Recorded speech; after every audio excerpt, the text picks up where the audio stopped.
This video is sponsored by commenting on mustard videos. It's the holiday season. Considering North Carolinians only make up about 3% of the US population, I don't think I'm putting my channel in jeopardy when I say the Wright brothers were really not that special. Today we'll be examining a few attempts at flight before the buffoonery at Kitty Hawk. Since the dawn of time, man has envied the humble bird. Although they have significant evolutionary drawbacks, such as minuscule brains, they have the rather unique ability to ditch the peasantly ground dwellers for a life in the sky. Naturally, when humans first sought flight, their goal was to emulate the bird to a downright unholy degree. One of the earliest attempts of flight was by John Damien, an Italian alchemist living in Scotland. In 1507, he covered his body in chicken feathers, in a costume not unlike Harry from Home Alone, and mounted the wall of Stirling Castle.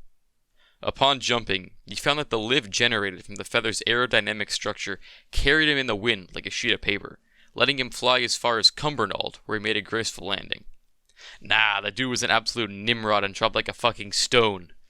Upon hitting the ground, he shattered his thigh bone, spending the next several months lamenting his great mistake of, and I quote, not using eagle feathers. However, even before Damien and his aviary antics, Asia was already taking to the skies. Kites were invented in China as far back as the 5th century BC by Mosey and Luban. Now, I don't know what the ratio was of their individual contributions, but for their invention, Mosey was hailed as, a great thinker of his era, while Luban, the G himself, became immortalized as the literal god of builders and contractors in Chinese folk religion. At least according to Wikipedia. Anyway, several hundred years later, someone got the idea to just strap a human to one of these kites, with records of a 7th century Japanese law in fact banning this fun pastime. Mostly, they were used in China for military purposes, like scouting out ship routes or enemy armies. However, there are also several accounts of its use as a punishment. Just imagine if this was still common practice today. The state of Oklahoma hereby finds you guilty for the spread of conspiracy theories about Oral Roberts University and for not cheering loudly enough during the OU Baylor U football game. Oh shit! How many years am I getting in the slammer?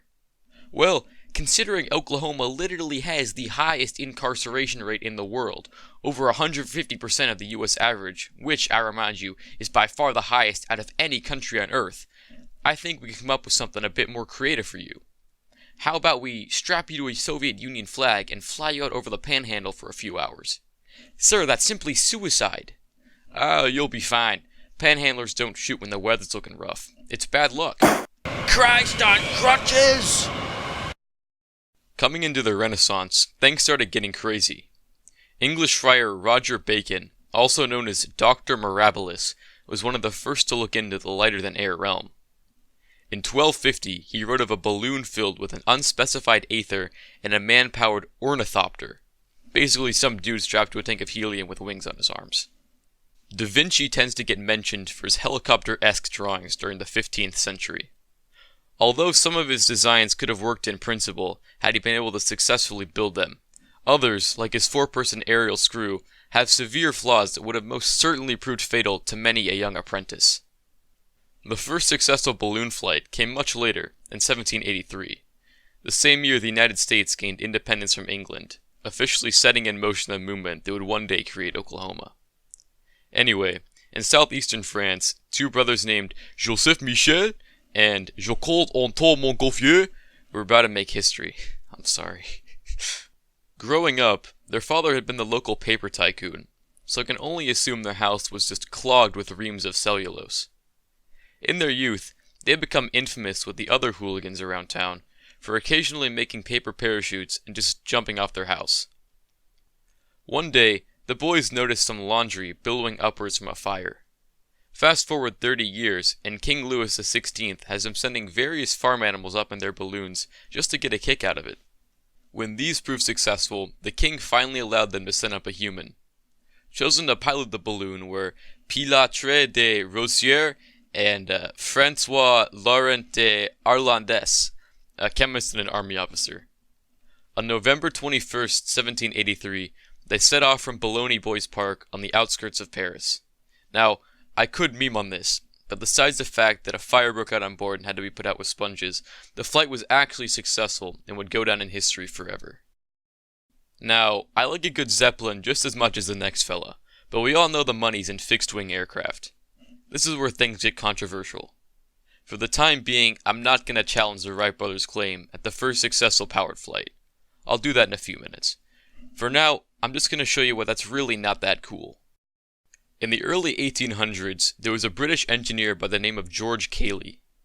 This fellow was born rich in Brompton, inheriting several large estates from his father, the 5th Baronet of Great Britain. In his free time, he dabbled in invention, especially in the realm of transportation safety. He's credited at having developed the first seatbelt and automatic signal for a railroad crossing. However, his true passion lied in aerospace. Cayley discovered the 4 forces that act on all aircraft, something any freshman physics student will have to memorize for at least a week, yet to which almost every RC aircraft enthusiast is utterly oblivious. In fact, let's do a game show for you in the audience. Number 1. What is the force that pulls downward on an aircraft? Well, I'd assume the units would be something in the range of 10 to the second power, but really you could be asking anything here. But let's shoot. Downward. Thinking about Air France 447, I believe what you're looking for is aerodynamic stall. No, I'm sorry. The answer is weight or gravity. The answer you gave could have worked as a Merriam-Webster definition of incompetence. Let's try another one. What is the force that is perpendicular to the oncoming flow direction? What is Reynolds number? Wrong again, but good effort. That's a very important concept in miniature aviation. So good for you, but no, that's utterly different. The answer we're looking for is lift. Maybe you'll be lucky on this one. This force, also known as air resistance, acts opposite to the relative motion of any object moving with respect to a surrounding fluid. Air resistance from surrounding fluid. What is Reynolds number? Fuck it, I'll take it. But what we're looking for is drag, which is not what you said, but maybe this will encourage you to keep studying. Now, for the last one, I'll give it to you in layman's terms. What is the force that pushes the aircraft forwards? Oh, well, that would be control line. No. Christ alive. Perhaps you don't know, but real aircraft don't actually have control lines attached to them. And even if we were talking about that competition you attended last week in Broken Arrow, your answer is, I'm afraid, incorrect. What we're looking for is thrust. Dope. So yeah, Cayley discovered weight, drag, lift, and thrust. Furthermore, he developed the first dihedral wings, cambered airfoils, and was one of the first to deliberately define the center of gravity in his flying machines. Later, he went on to design and construct a series of gliders not unlike those in Mario Kart 7 on the Nintendo 3DS. Several of these were successfully flown around Brompton, with one such flight being immortalized in the 1986 IMAX documentary On the Wing.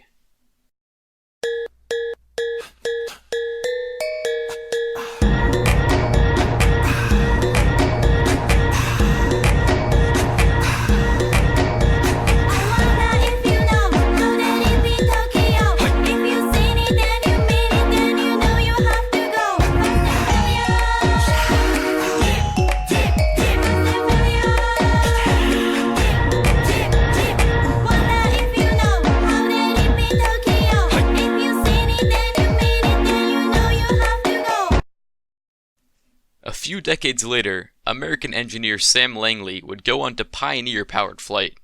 Born in 1830s Massachusetts, Langley rose to prominence as an astronomer, going on to develop a kind of proto-time zone system for American and Canadian railroads. However, he soon became obsessed with inventing a powered fixed-wing aircraft. With a project known as Aerodrome, he developed a few working models that generated thrust via a steam engine. In 1903, the federal government granted him $50,000 to create a full-scale, man-carrying version. Accounting for inflation, that's about $1.5 million in today's dollars, about 14,000 times less than what our beloved Pentagon gives Boeing each year.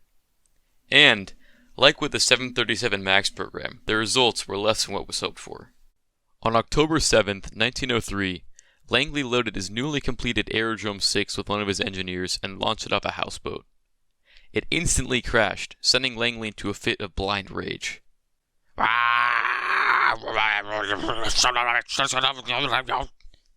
He claimed to have known the problem and how to fix it, But 9 days later, the Wright brothers made their infamous flight. Blah blah, Kitty Hawk and shit. Anyway, Langley did successfully redesign his aerodrome, but it came 11 years too late. In an ensuing legal battle, Langley and his engineers attempted to patent it, claiming the Wright brothers' flyer to be only a runner-up in the fly a few feet with some micro-engine race. So yeah, it would seem that the Wright brothers were the first in flight. But there's a little-known German immigrant that complicates things.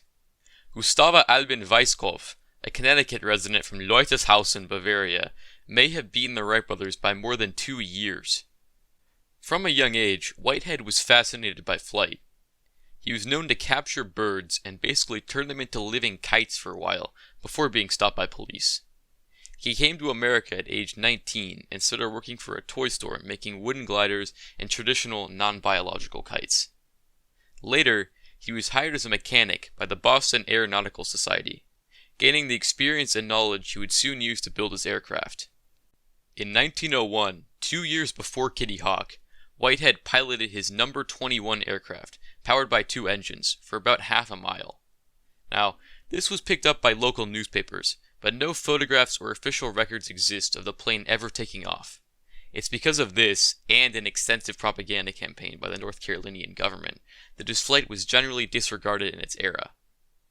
Only in recent decades has it begun gaining recognition, with a replica built and flown in Germany during the 90s.